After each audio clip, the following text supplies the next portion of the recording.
जय श्री राम मित्रों, जय श्री बालाजी महाराज। बालाजी महाराज के सभी मित्रों को जय श्री राम। और भाई, बाबा भोलेनाथ का महीना चल रहा है सावन का, इसलिए मेरे सभी भक्तों को, बाबा के सभी भक्तों को, मेरे यूट्यूब मित्रों को, यूट्यूब फैमिली के मित्रों को, फेसबुक फैमिली के मित्रों को हर हर महादेव, हर बम भोले। मित्रों, बात करते हैं आज।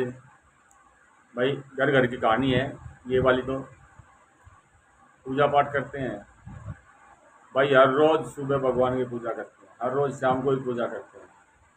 कोई कहता है बहुत ज़्यादा पूजा करते हैं, कोई कहता है बहुत ज़्यादा करते हैं। भाई, शाम को भी सुबह भी हनुमान चालीसा ही पढ़ते हैं, हनुमान जी की पूजा करते रहते हैं। लेकिन भाई, पता नहीं क्या हो गया है, दुख हटते ही नहीं है। दुख इतने ज़्यादा हैं कि हटने का नाम नहीं लेते। भाई, सारा पैसा हमारी बीमारी में, दवाइयों में जा रहा है। कभी कोई बीमार, कभी कोई बीमार हो जाता है। काम चलता ही नहीं है, काम बिल्कुल ठप पड़ा है। कोई ग्राहक ही नहीं आता है काम पे, दुकान पे। नौकरी लगती ही नहीं है, लग रही है तो बार बार छूट रही है। दिमाग में हमेशा गुस्सा रहता है। अगर कहीं मैं नौकरी कर रहा हूँ तो गुस्से के कारण छूट गई है। अब मैं करूँ तो क्या करूँ, पता नहीं कहाँ का चक्कर काटता रहता हूँ, मंदिरों में भी जाता रहता हूँ, इधर उधर जाता रहता हूँ। लेकिन ऐसी स्थिति हो गई है, बस मैं आपको बता नहीं सकता कि मेरी क्या स्थिति हो गई है। ऐसे केस बहुत है, हमारे पास भी आते हैं।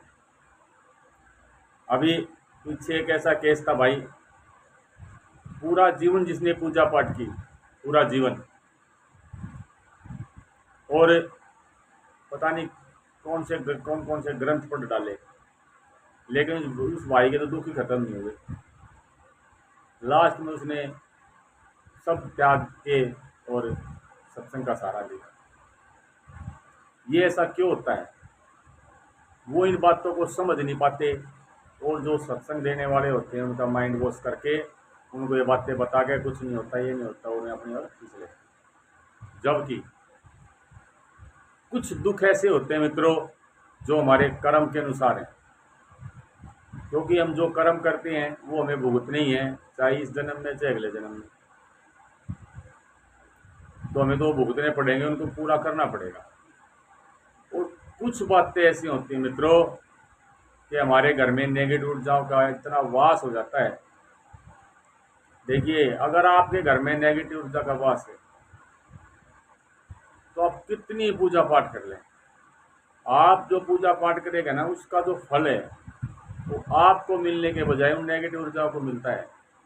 वो ग्रहण कर लेती हैं उसको, और उनको ग्रहण करते और ताकतवर होती चली जाती है। ये बात हम समझ नहीं पाते, या फिर भाई कई तांत्रिक वो जात किसी भगत के पास जाते हो, बता नहीं पाते। अगर सच्ची बात, सही बात कोई बता दे तो ये झंझट ही ना हो, और उसका आप उसका इलाज स्वयं खुद भी कर सकते हैं, कहीं जाने की जरूरत नहीं है। ऐसी बात हुई है। लेकिन क्या होता है ना, अगर हम खुद दवाई लेते हैं, अगर हमें बीमारी हो गई कोई, खुद भी हम दवाई ले सकते हैं भाई, देख के, यूट्यूब पे देख के। लेकिन वही दवाई अगर हम किसी डॉक्टर के पास जाके लेंगे तो हमें अच्छी तरह समझाएगा कैसे लेनी है, क्या करना है। इसीलिए भगत के पास जाया जाता है। भगत भी कोई अच्छा भगत होना चाहिए मित्रों। लूटने वाले बहुत बैठे, आपको बहकाने वाले बहुत बैठे हैं। तो आज इसी के बारे में चर्चा है। भाई, हमारे घर में जो मौजूद है वो शक्ति है या कोई भूत प्रेत नेगेटिव ऊर्जा है, हमें इसका कैसा पता चलेगा? क्यों, वैसे तो हमें पता चलेगा नहीं, लेकिन हम कैसे इसके बारे में पता करें ये नेगेटिव ऊर्जा है? इसी के बारे में चर्चा करते हैं आज। और वीडियो को शुरू करने से पहले मेरे सभी मित्रों से प्रार्थना, भाई जो चैनल पर नया है कृपया चैनल को सब्सक्राइब करें, लाइक करें, कमेंट करें और शेयर भी करें मित्रों। बेल आइकन को अवश्य दबाएं ताकि नई नई वीडियो सबसे पहले आप तक पहुंच सके और उसका नोटिफिकेशन आपके पास आ सके। देखिए मित्रों, इसमें जो पहचान है, मैं सबसे पहले बताता हूँ महिलाओं के लिए पहचान। अगर आपके घर में कोई महिला है, सभी के घर में होती है, मेरा कहने का मतलब अगर आपके घर में कोई ऐसी महिला है जो प्रेग्नेंट है, तो अगर किसी के घर में कोई ऐसी महिला जो बार बार मतलब उसका बच्चा गिर जाता है किसी ना किसी कारण से, तो 100% उस महिला को रात को ऐसे सपने आते हैं जिसमें उसको बच्चे दिखाई देते हैं, और उसके बाद उसके भाई बच्चा गिर जाता है, किसी का 1 महीने का, किसी का 1.5 महीने का, किसी का 2 महीने का, मतलब दिन चढ़ते हैं और गिर जाते हैं। तो आप ये लगा लो, देखिए मैं ये नहीं कहूँगा आप डॉक्टर को मत दिखाओ, सबसे पहले आप डॉक्टर को अवश्य दिखाएं। डॉक्टर आप अगर आपके शरीर में कोई कमी है और कोई परेशानी है तो डॉक्टर आपको चेक करके बताएंगे भाई आपके शरीर में ये परेशानी है, आपको दवाई देंगे और आपको आराम। अगर दवाई डॉक्टर की दवाई से आपको आराम नहीं हो रहा है तो आप समझ जाइए कि ये आपकी नेगेटिव ऊर्जा है और ये नेगेटिव ऊर्जा फिर डॉक्टर से नहीं हटेगी। ये एक पहचान है नेगेटिव ऊर्जा की करने वाले। दूसरी, उस महिला उस घर में किसी ना किसी महिला को जिसको ज़्यादा परेशानी रहेगी, उसको रात को बहुत गंदे सपने आएंगे, संभोग के सपने आएंगे। और जब सपने आते हैं और जब वो सुबह उठेगी ना, उसका शरीर ऐसा मिलेगा जैसे भाई बिल्कुल टूटा टूटा सा, मतलब उसमें वो नहीं होगी भाई जैसे हम सुबह सो के उठते हैं फ्रेश उठते हैं, वो चीज़ नहीं होगी। ऐसा मिलेगा जैसे मैं सोई नहीं, टूटा टूटा शरीर मिलेगा मित्रों। ये भी नेगेटिव ऊर्जा की ही पहचान है। अब बात करते हैं भाई पुरुष की। पुरुष के साथ भी लगभग ऐसा होता है कि उनको रात को ना कोई गंदे सपने आएंगे, संभोग के दृश्य दिखेंगे। रात को उनके अचानक आंखें खुलेंगी, नींद नहीं आएगी। क्यों? उनके घर में नेगेटिव ऊर्जा है, उनको नींद कैसे आएगी? और दूसरा, उनको कोई ना कोई अपने पीछे भागता दिखेगा। कई बार ऐसा होगा जैसे आप सो रहे हैं, अचानक जैसे आपको किसी ने दबा दिया है, मतलब आपके ऊपर कोई चीज़ हैवी हो गई और आपको दबा दिया है। नेगेटिव ऊर्जा, ये कोई नेगेटिव ऊर्जा भी हो सकती है, तंत्र क्रिया भी हो सकती है, मसान भी हो सकती है। अगर आपको कोई दबा रहा है आप लेकिन इसको अवॉइड कर देते हो, लेकिन ये एक बहुत बड़ी नेगेटिव ऊर्जा है, आपको इसका इलाज अवश्य करवाना चाहिए मित्रों। अब आप घर में बहुत पूजा पाठ कर रहे हो सुबह शाम, फिर भी आपके साथ ये घटनाएं हो रही हैं, तो ये लगा लो नेगेटिव ऊर्जा आपके ऊपर हावी हो गई है। एक ऐसा आवरण आपकी पूजा पे उसने ढक दिया है कि उस पूजा का फल आपको मिलता ही नहीं है, वो वहीं उसको ग्रहण कर लेती है और खुद ताकतवर होती चली जाती है। आपका चलते चलते काम रुक जाता है, आप सोचते कुछ हो होता कुछ है।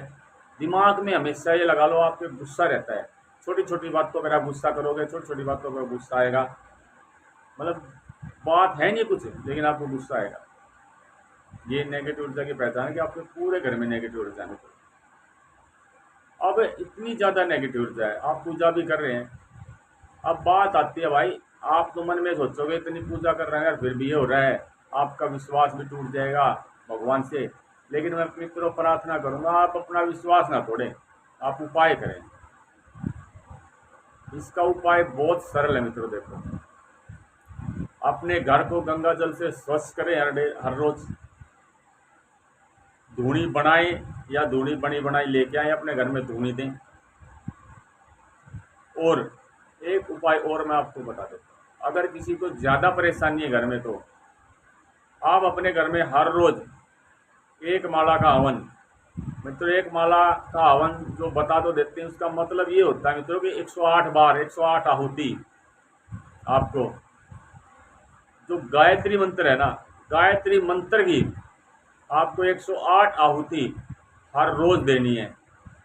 ओम भूर्भुवः स्वः तत्सवितुर्वरेण्यं भर्गो देवस्य धीमहि धियो यो न प्रचोदयात्। आप भगवान की गायत्री मंत्र की 108 आहुति शुरू में हर रोज दें, आपको आराम हो जाता है तो आप सप्ताह में 1 बार दें, आप बिल्कुल ठीक हो जाते हैं। तो महीने में 1 बार गायत्री मंत्र का हवन आप अवश्य करें अपने घर में, और साथ में बजरंग बली का कोई भी मंत्र का उसका भी आप हवन करें। आप देखेंगे कि आपको कहीं जाने की जरूरत नहीं, कहीं घूमने की जरूरत नहीं, कुछ ही दिन में आपको आराम हो जाएगा और आप बिल्कुल ठीक हो जाएंगे मित्रों। हाँ, किसी अच्छे भगत, किसी साधक के पास आप अपने आप को चेक अवश्य कराएं कि भाई नेगेटिव ऊर्जा कितनी है और आप जब हवन कर रहे हैं तो कितनी है। वही बात आती है भाई, डॉक्टर के पास जाना बहुत ज़रूरी है। साधक भी एक प्रकार से डॉक्टर ही होता है इन चीज़ों के लिए, और एक अच्छा डॉक्टर, आपको पता है डॉक्टर भी अभी इतने डॉक्टर हैं हमारे आसपास, लेकिन उनमें भी कोई एक अच्छा डॉक्टर आपको तलाशना पड़ता है। तो उसी तरीके से अच्छे साधक को तलाशें, अपनी समस्या दिखाएं और समस्या का फिर आप समाधान मित्रों पाएँ। ठीक है मित्रों, तो आप चेक करें, आप जो भाई इतनी ज़्यादा पूजा पाठ कर रहे हैं, कोई समस्या आ रही है बार बार, तो आप ये समझ जाएं कि घर में नेगेटिव ज़्यादा वास है। तो इसको हटवाने के लिए आप ये उपाय अपनाएं।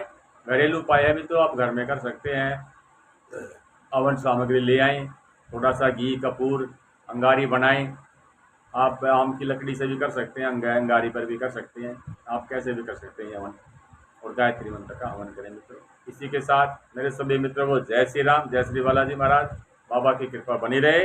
सावन का महीना बोलो भक्तों, बोलो हर हर महादेव, और भोलेनाथ के मंदिर में जाएं भाई, शिवलिंग को जल नहलाएं और ओम नमः शिवाय ओम मंत्र का जाप करें, और जितना हो सके उतना जाप करें और फायदा उठाएं मित्रों इस महीने का।